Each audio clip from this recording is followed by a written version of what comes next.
Okay.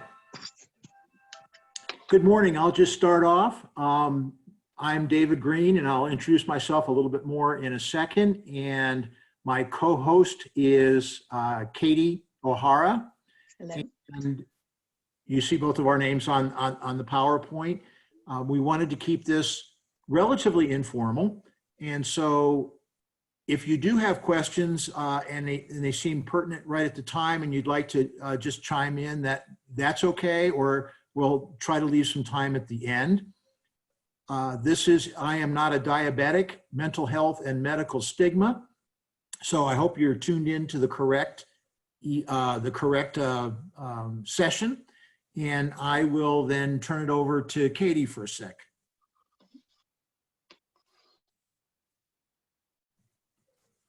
Great. So thank you for attending our session. I'm Katie O'Hara. I wanted to introduce myself, and to start off this discussion, I wanted to tell you that I am not a diabetic.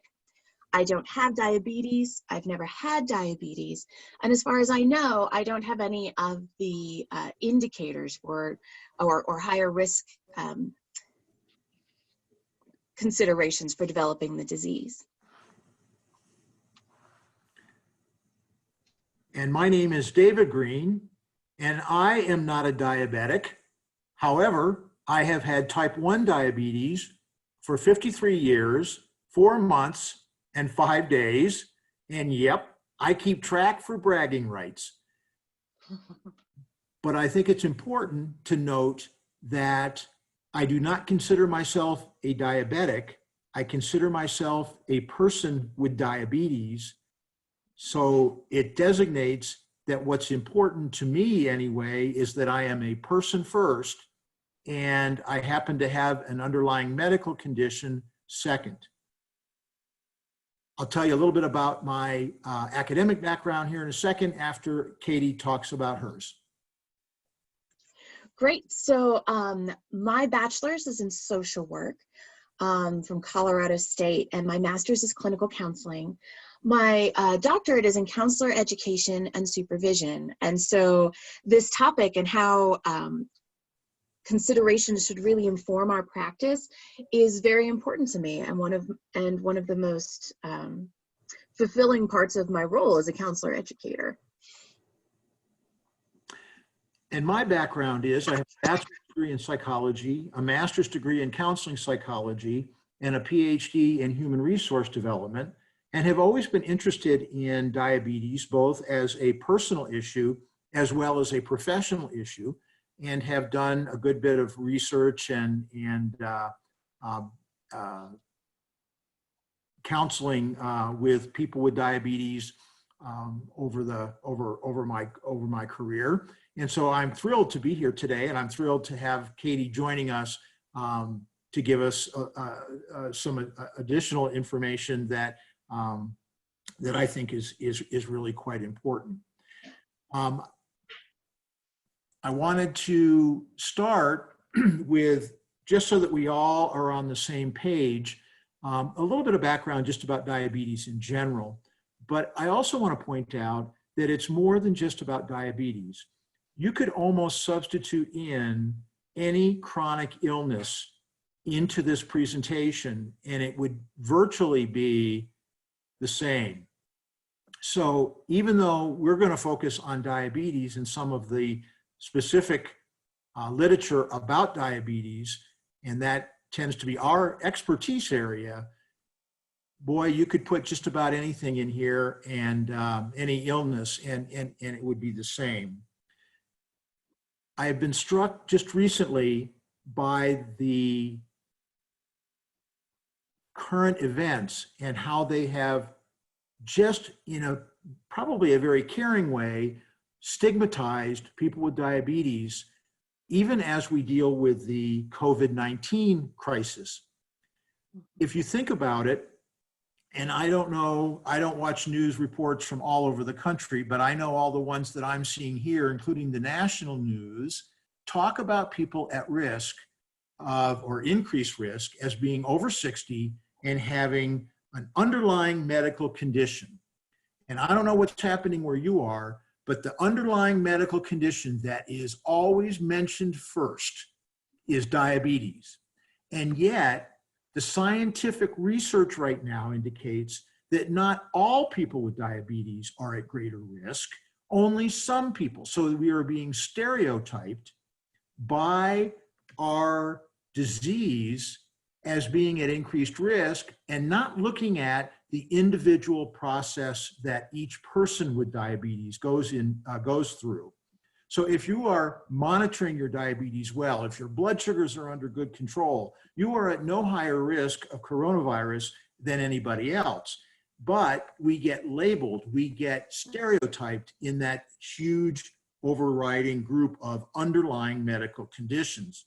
This was really brought home to me when I went to volunteer at the local food bank where my wife volunteers, and she's been increasing the amount of time that she's been going down given the pandemic. And she discovered when she invited me to go with her that they have a limitation now that if you have diabetes, they don't want you to volunteer. And I was somewhat struck by that, of the societal misinterpretation of who I am and what my diabetes is about. So let me go on, as I mentioned, and talk a little bit about what we're actually going to talk about. Diabetes is not a single disease, it is a group of chronic diseases. There are a variety of different types of diabetes, including latent autoimmune diabetes in adults, chronic pancreatitis, associated diabetes, gestational diabetes. Today, we're going to focus on the two major types of diabetes, type 1 and type 2, the only two that are actually categorized as a type.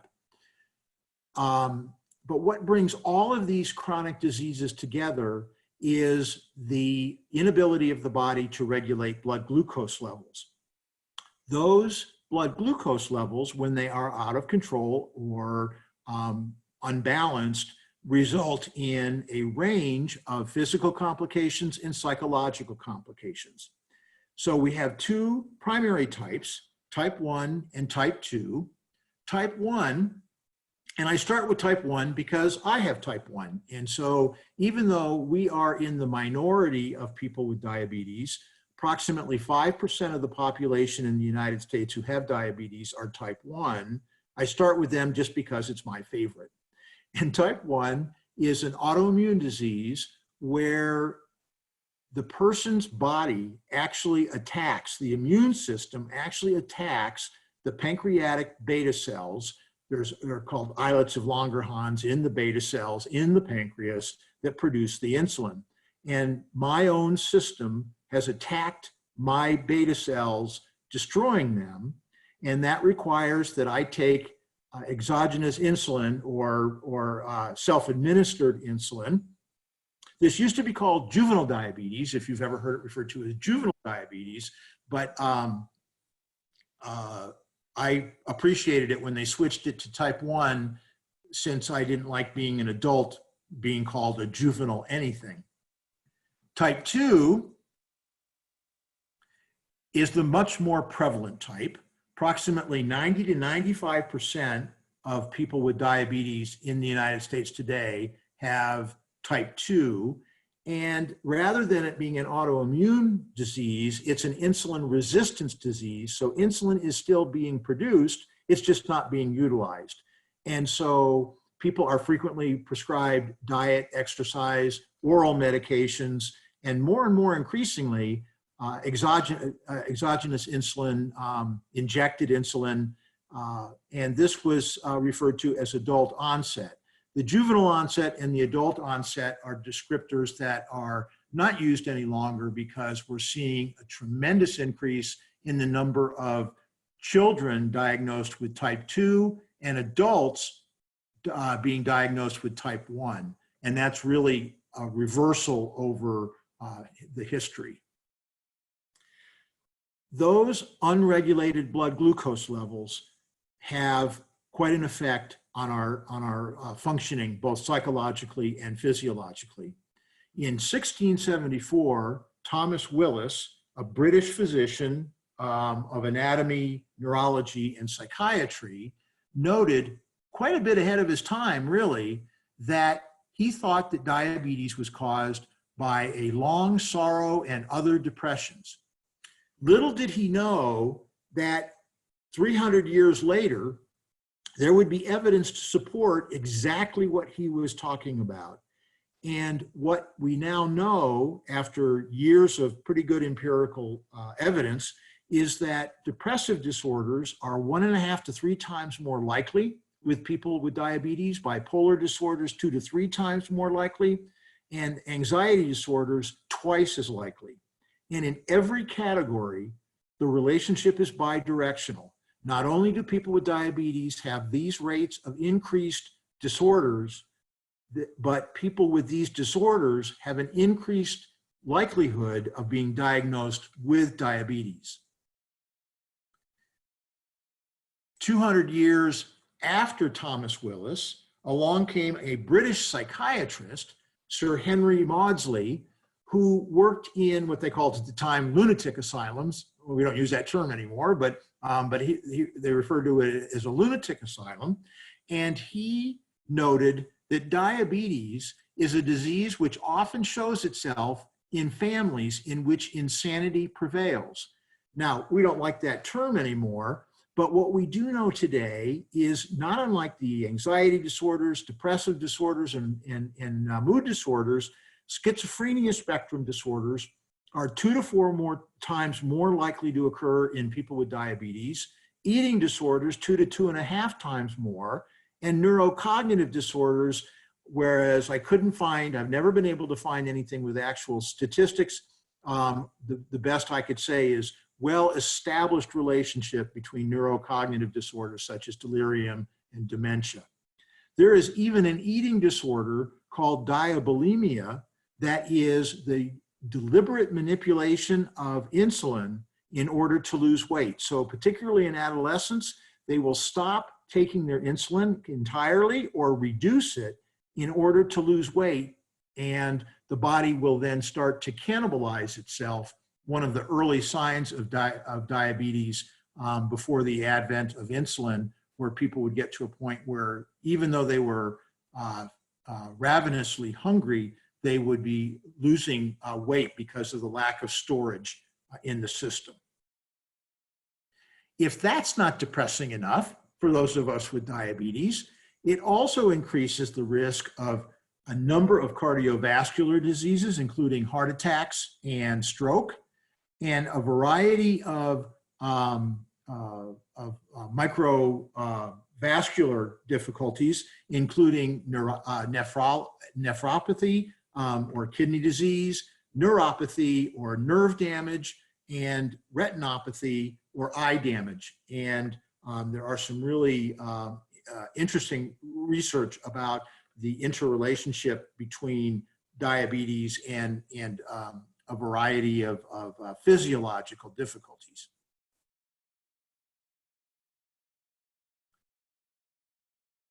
The other thing that people with diabetes tend to struggle with is the social stigmatization of having a chronic disease, even an invisible disease or generally invisible disease, such as diabetes. Research indicates that people with diabetes feel much higher rates of personal failure, guilt, fear, shame, distress, and even embarrassment about having the disease, up to a point where diabetes has been called by Brown, Ventura, Maudsley, and Spite the blame and shame disease. Really an interesting dynamic that will really tie together with some of the things that Katie is going to talk about in a few minutes.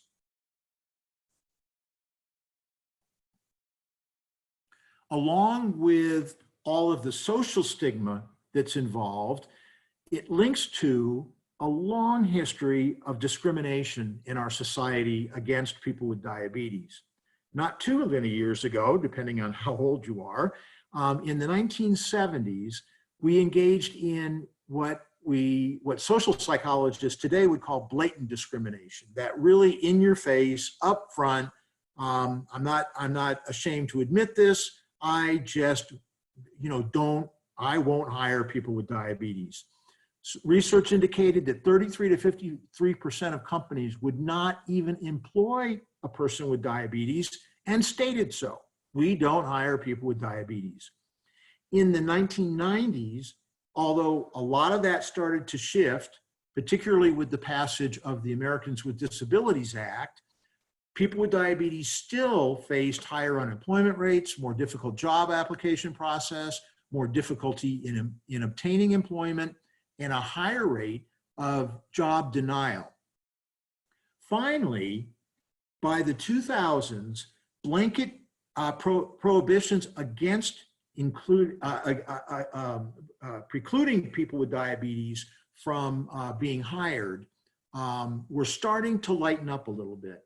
But even in the early 2000s, if you had diabetes, particularly type 1, you were excluded from becoming a police officer, a firefighter. You could not get many types of life insurance. You couldn't get certified to scuba dive. You could not drive a truck, a commercial vehicle. You could not get a license to fly an airplane, not based on the individual nature of your diabetes, but on just having diabetes.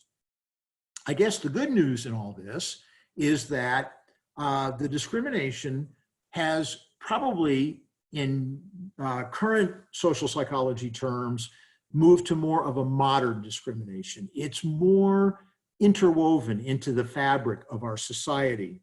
By the 2010s, most blanket bans were gone. Not all, but most. You still can't go in the military if you have diabetes. But most blanket bans were gone, but in lieu of those, they transitioned to a place where employers could still ask for individual assessments of people with diabetes before they get approved.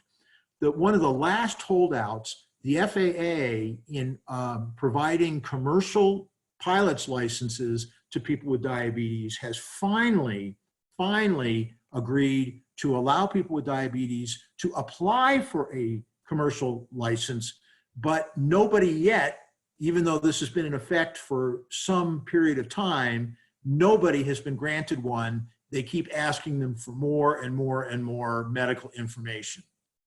In 2020, the American Diabetes Association said that discrimination was still occurring in schools, employment, and elsewhere around the country, and still needs to be dealt with.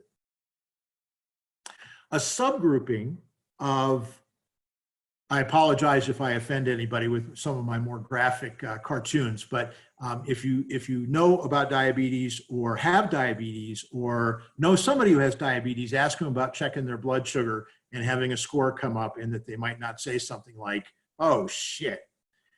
Anyway, there's some recent literature in this in the social psychology schools about illness self-concept, and looking at people with diabetes and judging on 3 different scales, one called directionality, one called self-consciousness, and one called pervasiveness, and seeing what their illness self-concept is.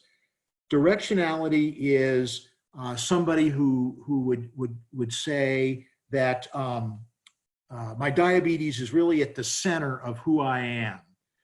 Self-consciousness is I'm preoccupied with my illness, and pervasiveness is around that, do I or do I not allow my illness to affect a lot of parts of my life. And as you might guess, dealing with all of the complications around diabetes, the psychological and the physiological, it certainly makes sense that people with diabetes would be preoccupied with this. When that happens, it's been correlated with lowered self-esteem, lowered ability to manage the diabetes, and not as good blood sugar control.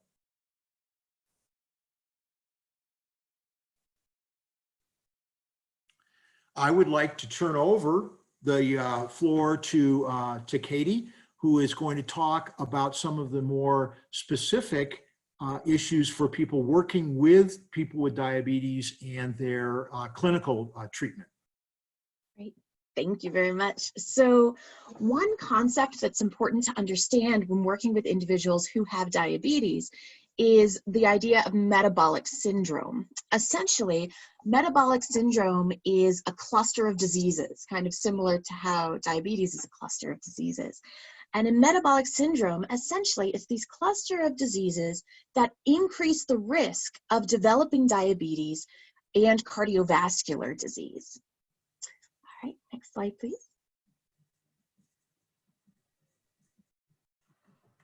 Now, certain medications are kind of common offenders, right? And so certain medications increase the risk of developing metabolic syndrome, which of course then again increases the risk of developing diabetes. So this speaks to the bidirectional nature that David was talking about earlier. Now, just as individuals who have diabetes are at a higher risk of depression, anxiety, bipolar disorder, the mood disorders, depressive disorders, they would also theoretically be at a higher likelihood of being prescribed certain medications. Now, these medications, there are several that affect blood glucose, but these are kind of major offenders: Zyprexa, Seroquel, and Remeron. The second title behind them are all of the generic names. And essentially, in taking these medications, they don't know the mechanism of action, right? So they don't know why it affects blood glucose levels, but these do. And in affecting those blood glucose levels, they not only can affect an individual who has been diagnosed with diabetes, but they can also increase the likelihood of developing metabolic syndrome, which increases the likelihood of developing diabetes.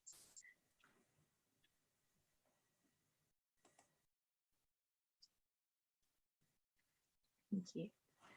Because of this bidirectional nature, it's really important to be aware of the concept of psychological masquerade. I'm sure many of you have heard of this before, but essentially, psychological masquerade is when you have a physical ailment that presents itself in a way that can be mistaken for a psychological problem.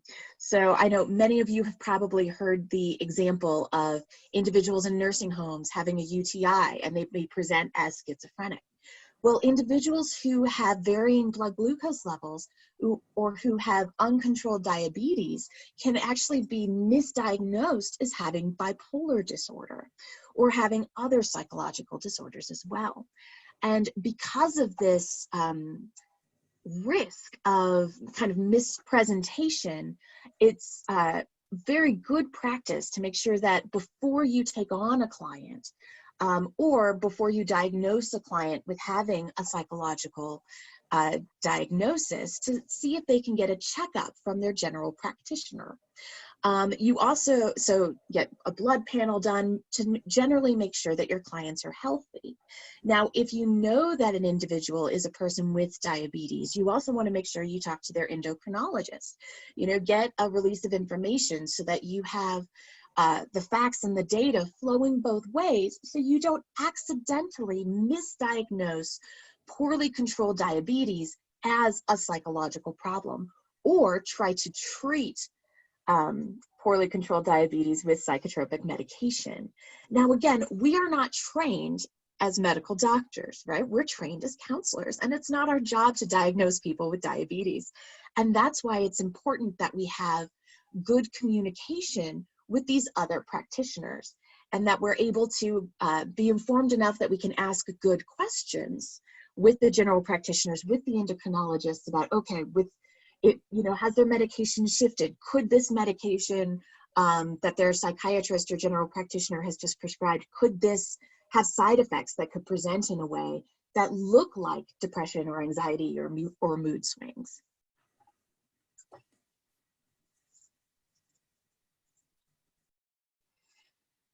Now, once we're aware of, you know, we've kind of differentiated between physical issues and psychological issues, and also how they can overlap, of course, it can be helpful to give yourself a framework for looking at individuals who live with diabetes. As David mentioned before, living with diabetes it alters your experience in very impactful ways. It can change the way we view ourselves, how others see us, how we interact with each other, and how we relate with each other. And because of all of the importance of our self-perception, the perception of others, our interactions, right, and feelings of isolation or self-efficacy, right, social psychology can be a very helpful lens through which to view your practice with individuals who are living with diabetes.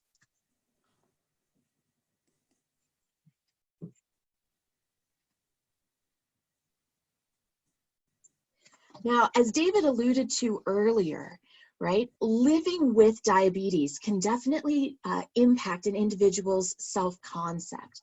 It can compromise an individual's self-concept, especially depending on what developmental stage an individual is in when they are diagnosed with diabetes. So, for example, if an adult is diagnosed with type 2 diabetes, they may feel a great deal of guilt. They may feel like they are, that they're to blame, or that they did something wrong, right? Or that they're defective in some way because they allowed themselves to acquire diabetes. We all know that's not exactly how it works, that there are a lot of biological influences there as well, but it can definitely change the way you see yourself.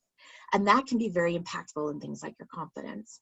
So your self-esteem, right? How you value yourself, whether or not you feel you are worthy. Self-efficacy is really important to keep in mind as well.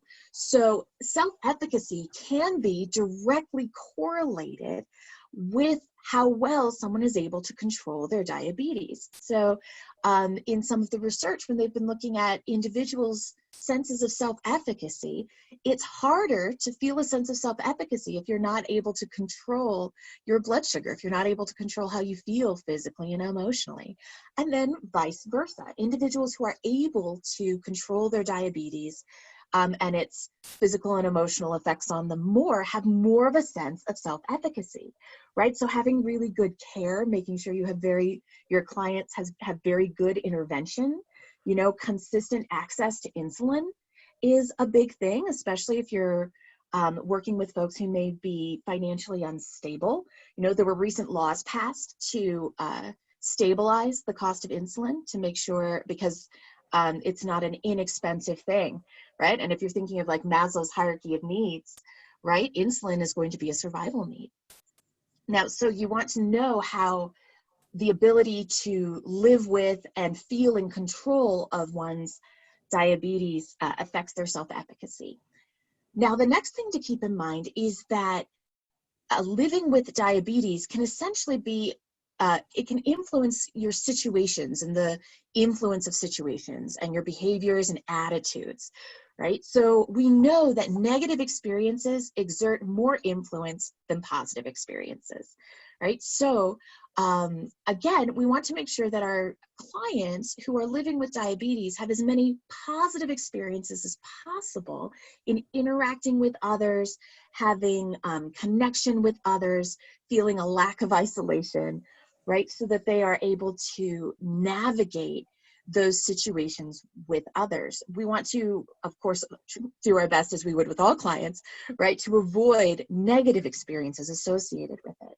But when you think about this as well, if you think about an individual who may be younger, right? Think of like a teenager going to a party and there's alcohol at that party, right? What is their experience like? We all know that alcohol has an effect on blood sugar. Do they have a positive experience, in navigating that situation? Or do they have a negative experience? Are they made fun of? Or do they drink and get ill? Right? You may remember the whole Honey, I Shrunk the Kids movie. There's a situation in there where an individual has diabetes and has a negative experience.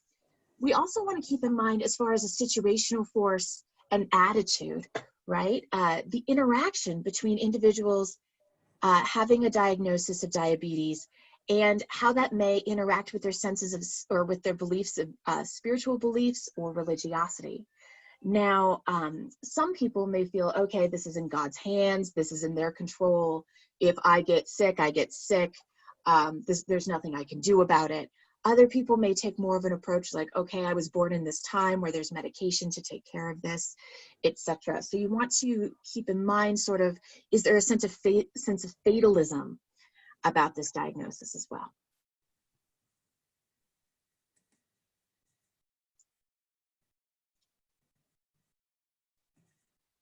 Now, because humans are social creatures, right, the effect that a diagnosis of diabetes can have on others' perception of us can be very, very important. There are kind of two major concepts to keep in mind when you're thinking about how knowing a person has diabetes can affect their perception or their estimation of another person. The first idea is categorization, right? Think stereotypes, right? People, David was talking about earlier, you know, they put people in these big, broad categories, these huge, you know, kind of the swath of individuals with diabetes have this, have these characteristics, right? And while a diagnosis is essentially a cluster of symptoms, right? We can say, okay, they have these, for this diagnosis, they would have these physical symptoms. People, of course, exist on a spectrum and experience things on a, you know, on a continuum, right? Two people who are living with diabetes may look very different from each other. And so we want to make sure that we keep in mind humans' tendencies to kind of categorize people, okay? We also want to think about the idea of distinctiveness. Naturally, humans remember personal examples or kind of memorable examples. The picture here on this screen is, you may recognize it. It's from Steel Magnolias, right? And Shelby's getting her hair done for her wedding, and Dolly Parton's fluffing her up, you know, and Shelby has a diabetic episode in which she says terrible things to her mother. She starts shaking like she's having a seizure, and Sally Field has to, you know, ply her with orange juice. And so it gives a real perception in that scene that Shelby needs a caretaker, that she needs someone to take care of her, that she's unable to kind of function independently. And that theme that she can't live a normal life kind of pervades through the movie, including when she bears a child and when she eventually dies as a result of her diabetes. And so many individuals who, that, you know, Steel Magnolias was a very popular play, a very popular movie, you know, that may be a person's only experience with the, you know, the portrayal of an individual with diabetes. And because of the stigma, people who are living with diabetes may be less likely to share that information with others unless it's absolutely necessary. So they may not know that, you know, their neighbor who has many kids and is able to function very independently and does not need Sally Field to ply them with orange juice, you know, is very different. And so we want to make sure we don't lump people together, but that is human nature.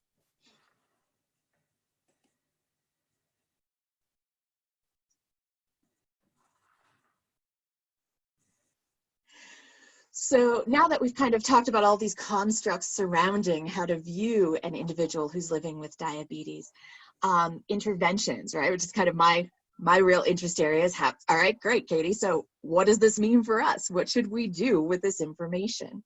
Okay, because we're looking at this from a viewpoint and kind of a lens of social psychology, it makes sense that a lot of our interventions would be focused on helping people be social, helping people find connectedness. Support groups are very useful for individuals living with diabetes. People can share experiences, can mentor each other, can kind of help people problem solve with each other with individuals who are living with similar challenges. Individual psychotherapy can be useful as well. When they're talking about individual psychotherapy specifically for individuals living with diabetes, the individual psychotherapy is around self-efficacy, self-esteem, self-concept, right? Kind of shoring those things up and helping a person process, like, what's the meaning of this diagnosis? What does this have to mean about my life? What does it not have to mean about my life? or me, kind of shoring up those things so that they're able to have a better interaction with others. Group psychotherapy, especially psychoeducational groups, can be very useful. Again, differences between support groups and group psychotherapy. Support groups are usually run by members who are experiencing the same struggle. Group psychotherapy is usually run by a professional, so a counselor who may or may not be living with diabetes. Now, psychoeducational groups are often focused on self-efficacy, right? So again, how to control things, what's the, giving people information about what's actually going on in your body. Why do you feel this way when these things happen? What are some things you can do? And so it's really sort of a knowledge is power perspective in those psychoeducational groups, that people feel more in control of their body, their destiny, their relationships, their interaction with others.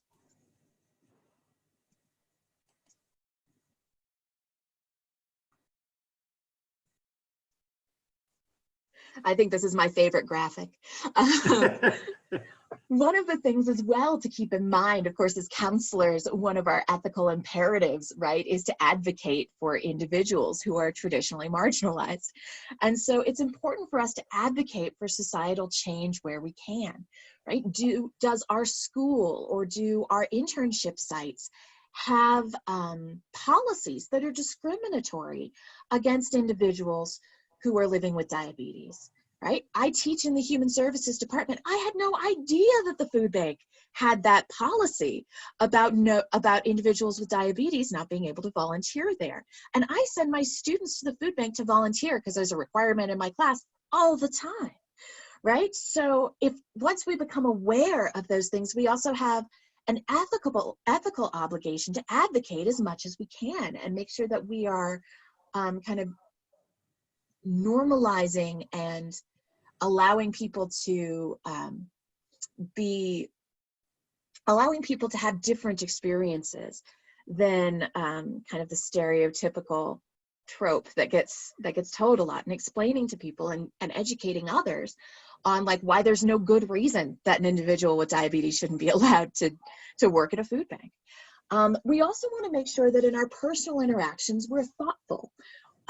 Just like in many areas, not just in working with individuals with diabetes, we want to make sure that we know that not everyone has the same experience, and we want to be thoughtful about not being callous or not acting as though diabetes is not a consideration, but also we don't want to act as though it's the center and the major defining criteria of who a person is.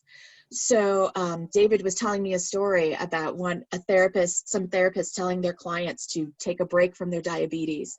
And not only is that irresponsible and medically dangerous, right? It's somewhat callous. It's sort of a boxed approach to dealing with someone with stress. You know, take a vacation from your problems is a common intervention, but it shows a thoughtlessness about, you know, and sort of a callousness to the lived experience of individuals. So we really want to be thoughtful about allowing others to tell us how diabetes may or may not, or should not influence our interactions with them.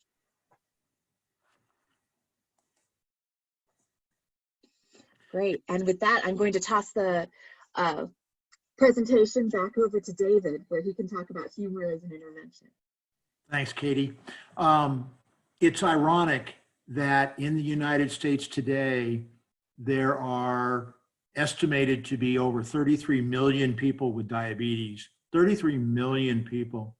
And yet with those kind of numbers, how people can still feel isolated by it, embarrassed by it, so on and so forth. And so I think it's so important that we engage people with diabetes and help them to kind of grieve the loss of functioning that is involved with diabetes, and at the same time advocate for them in society. In these days of difficult and uncharted situations, we thought it might be fun and appropriate to end off with kind of an interesting discussion about diabetes and humor. And again, so much of this can be generalized to people in a variety of different, not only medical conditions, but also just psychological conditions. When I was doing clinical work with people with diabetes, one of the things that I noticed anecdotally was that as they seemed to be doing better, as they seemed to be able to cope with their diabetes better, integrate it into their lives, and live a more successful, positive life, that their humor and their sense of humor about diabetes and about life in general seemed to improve. And so when I started to do research, this was an area that was really of interest to me. So a little bit of background, and as long ago as Proverbs 17:22, it stated, "A merry heart doeth good like a medicine, but a broken spirit drieth the bones." In circa 1300, medieval surgeon Henri de Monville said, "Let the surgeon take care to regulate the whole regimen of the patient's life for joy and happiness." And in 1800s, American humorist Josh Billings quipped, "There ain't much fun in medicine, but there's a heck of a lot of medicine in fun." Even that old curmudgeon Sigmund Freud, for those of you who are psychologically trained or haven't thrown away the baby with the bathwater with Sigmund Freud, in 1928, Sigmund Freud commented, "Like wit in the comic, humor has in it a liberating element." So we've known for some time in hospitals and clowns and the use of court jesters and humorists in Native American cultures that humor has positive effects. But it wasn't until really 1979 when Norman Cousins, followed by a movie about Patch Adams, hit the media, and people started to become aware of this connectedness between humor and health. And when Norman Cousins published his book, albeit anecdotal, Anatomy of an Illness, things really did start to get focused. And what we now know from this research is that humor, and a subheading of humor, laughter, sometimes humor and laughter are used interchangeably. Laughter is really a subcategory of humor, so I'll just speak of humor, and some of the research, of course, is more laughter oriented. But we now know that humor can strengthen the immune system. Evidently, it can be involved in upregulating genes associated with natural killer cells, and that activity can strengthen the immune system. Pain tolerance is improved. Heart health and vascular health is improved. Even blood pressure is reduced, although with very significant amounts of laughter, there is a short-term increase in blood pressure. They found that after it does tend to go back to either normal or lower levels. Directly with people with diabetes, blood glucose levels have been shown to be reduced when humor is integrated into people's lives. And all of those microvascular complications that we talked about earlier, kidney disease, eye disease, foot amputations, so on and so forth, all of those seem to be lessened when people engage in more humor. Evidently, there are decreased levels of blood prorenin, and the level of prorenin in the blood is directly correlated with microvascular complications. There's also ample evidence of depression being reduced, anxiety being reduced, people's ability to be resilient increasing, people's ability to learn and to remember things, establish good positive relationships, self-esteem being elevated, and a sense of overall well-being.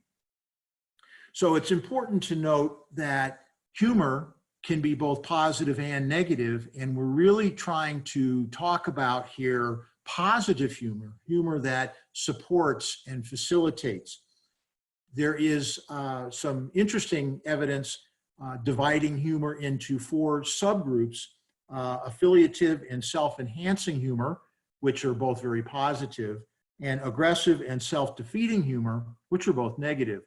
And I used a survey in some recent research that examined people with diabetes on those 4 particular scales and found that humor and diabetes are not incompatible. In other words, living with diabetes does not negatively impact our sense of humor, particularly our affiliative and self-enhancing senses of humor. It did have a little bit of an effect on self-defeating humor, and the people with diabetes did show a little bit higher levels of self-defeating humor than the control group of people without diabetes. And that stands to reason because self-defeating humor is correlated with concerns about physical and psychological complications. And so there are some aspects there that are pretty interesting. But most importantly, that there is some very, very strong evidence that humor can not only be developed, it can be strengthened. And so thinking about humor and thinking about implementing positive senses of humor in people and integrating that into our relationships, our clinical relationships with people, particularly those people with diabetes. Of course, humor has to be timed very appropriately. We don't have time today, unfortunately, to go into a whole discussion of the appropriate uses of humor and when to do that. But I encourage you to do a search, and you can find some really good evidence of that. We have approximately 5 minutes left. I'm going to close the PowerPoint, and so that I can see the people that are involved.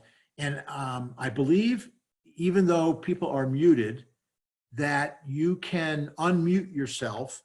And I'd like to open this up for any questions, discussion, comments, thoughts that you might have, that we can spend a few minutes here talking about this. Now, this is the first I've been able to see the group chats. So while you're thinking about your questions, let me just take a quick look. See, now I don't know where, son with type 1. Yeah, thanks for your comments. I appreciate that, and you can probably see them, and probably were able to see them as I was presenting. So thoughts, questions, comments.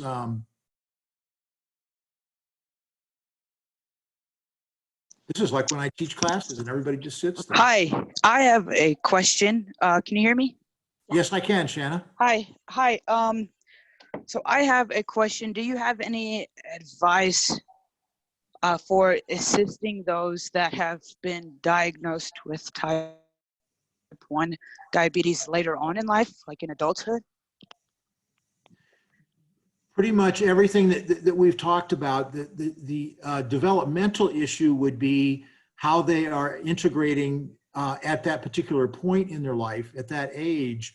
But as far as the intervention, I would, their ability to grieve the loss of health, the loss of function, to be able to start to cope with the complications that are involved with diabetes. It's really hard not to become kind of overwhelmed. I mean, every time you open up some journal, every time you open up a diabetes forecast, there's some latest complication that they're talking about. And so later in life, it's not only adjusting to these changes, like what if you were a beer connoisseur your whole life and all of a sudden you develop diabetes, and not that people with diabetes can, it's not that they can't drink, but it takes a whole balancing act that's much different once you develop diabetes.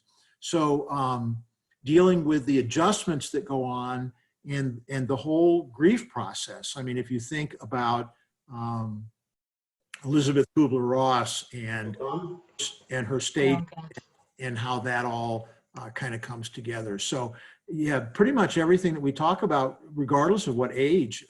Did you want to add anything to that, Katie?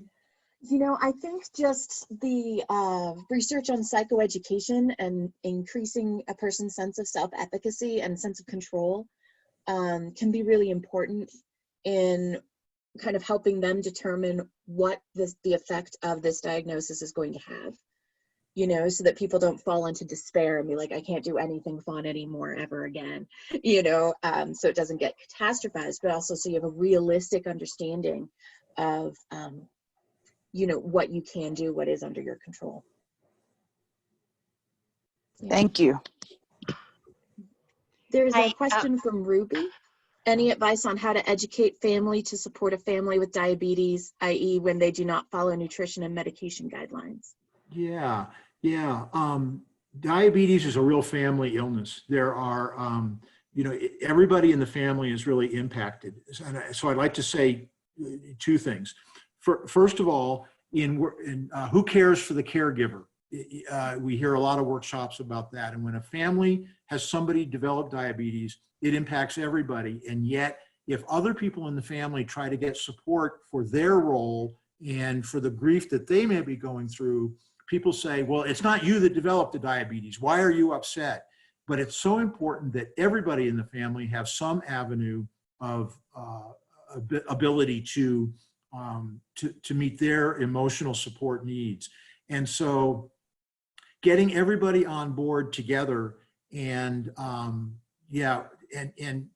boy, the educational stuff with families, and I would immediately think a certified diabetes educator, a CDE, is look for somebody who is a CDE and really trying to work with the family to understand the dynamics involved. I'm feeling like we're going to run out of time, and I know that Katharina, did you have a quick question? I did. I'm a registered dietitian, and I'm not a CDE, but occasionally I do see people with diabetes, and I'm wondering how can you help them when, especially when they're newly diagnosed and they kind of, this could be with any chronic condition, you know, oh, you don't have this, so you can't possibly know, you know, what I'm going through. How can you relate? So if you have any advice on that, I appreciate it. Yeah, when I was first in the clinical field, I used to run into that. You don't have kids. How can you talk with our family about raising kids? You don't have schizophrenia. How do you know what it's like to have schizophrenia? And it would be like dealing with any other issue in a clinical environment where you really just have to own that you're right. I don't have this illness, but I'm hoping to understand it the best I can from your perspective, and I know about the disease itself, and maybe we can work together to come to situations that are going to be in your best interest in dealing with this. We always run into that. I've never been female. But I can work with women. I've never had schizophrenia, but I can work with people, but not being arrogant about it and saying, oh, I'm the professional, I can deal with anything, but owning that they're going to know things that you don't know. Thank you. I'm not sure how, Lori, we're at 11:56, and I know you've got all sorts of stuff scheduled. Do we need to end here? Yes, sir. I will stop the recording now, and then I will download the chat box in case there's any questions that you didn't get to, and the presentation should be available online in just a couple of weeks, I want to say. Okay, thank you. Well, thank you, everybody. Thank you both.